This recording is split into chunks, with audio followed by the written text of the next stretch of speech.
राम राम जी सभी को। आपका अपना चैनल डीएस हिंदी कहानियों में आपका स्वागत है। एक समय की बात है, एक राजा का दरबार लगा हुआ था। सर्दी के दिन थे, इसीलिए राजा ने अपना दरबार बाहर धूप में लगा रखा था।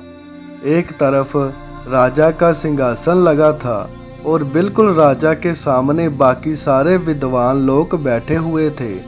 राजा के परिवार के सभी सदस्य भी वहीं बैठे हुए थे। उसी समय एक व्यक्ति आया और अंदर आने के लिए अनुमति मांगी। राजा साहब ने अनुमति दे दी।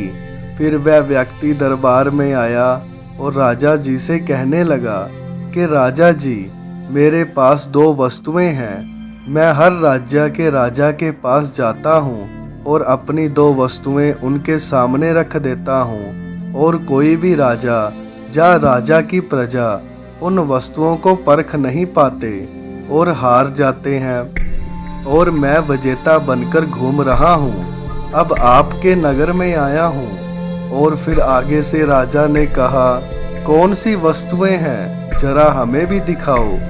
तो फिर उस व्यक्ति ने वह दोनों वस्तुओं को राजा के सामने रख दिया।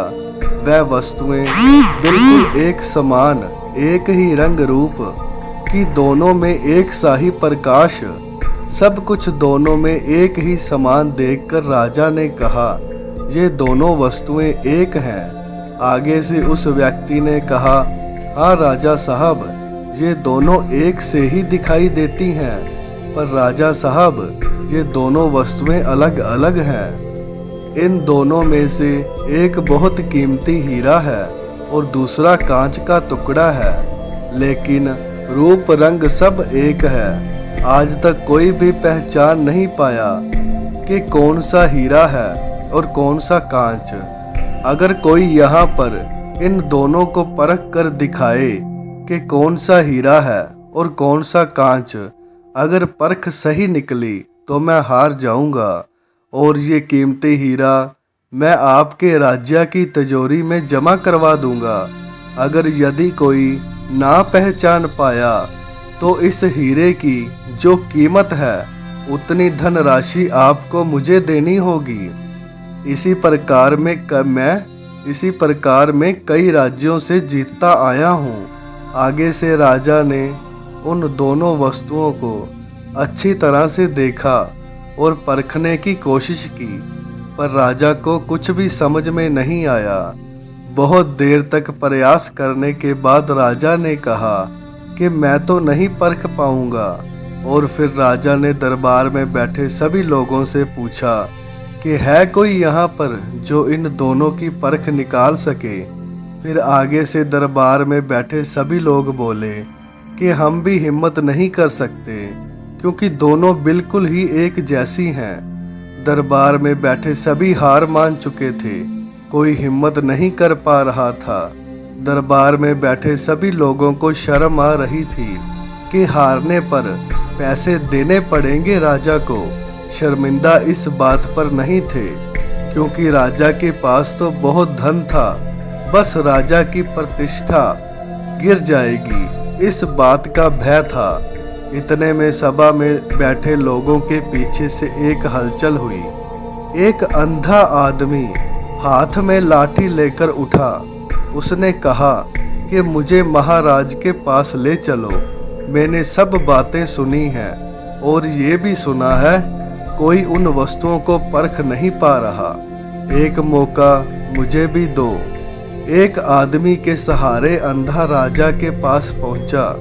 उसने राजा से प्रार्थना की, मैं तो जन्म से ही अंधा हूँ, फिर भी मुझे एक मौका दिया जाए जिससे मैं भी अपनी बुद्धि को एक बार परख कर देखूं, और हो सकता है कि सफल भी हो जाऊं, और यदि सफल ना भी हुआ तो वैसे भी आप तो हारे ही हैं। और फिर अंधे आदमी की बातें सुनकर राजा को लगा कि इसे मौका देने में क्या हर्ज है।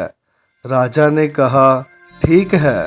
तो फिर उस अंधे आदमी को दोनों वस्तुएं हाथ में पकड़ा दी गई और पूछा गया, इसमें कौन सा हीरा है और कौन सा कांच, यही बताना है। फिर उस अंधे आदमी ने हाथ में पकड़ते ही बता दिया कि ये हीरा है और ये कांच है।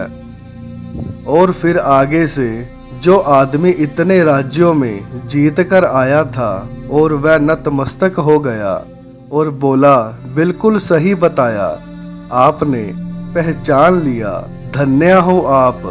अब मैं अपने वचन के मुताबिक ये हीरा मैं आपके राजा की तिजोरी में दे रहा हूँ। अब सब खुश हो गए और जो आदमी हीरा लेकर आया था वह भी बहुत प्रसन्न हुआ कि कम से कम कोई तो मिला परखने वाला। वह राजा और अन्य सभी लोगों ने उस अंधे व्यक्ति से एक ही जिज्ञासा जताई कि तुमने ये कैसे पहचाना कि ये हीरा है, ये कांच है।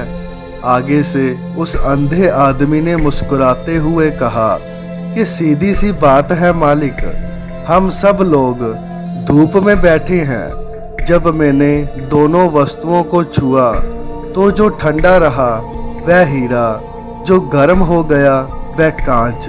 बस इतना सुनते ही राजा और सभी लोग बहुत खुश हुए और उस अंधे आदमी का धन्यवाद किया। राम राम दोस्तों, कैसी लगी ये कहानी? अगर अच्छी लगी हो तो हमारे चैनल को लाइक, शेयर और सब्सक्राइब जरूर कीजिएगा। धन्यवाद दोस्तों।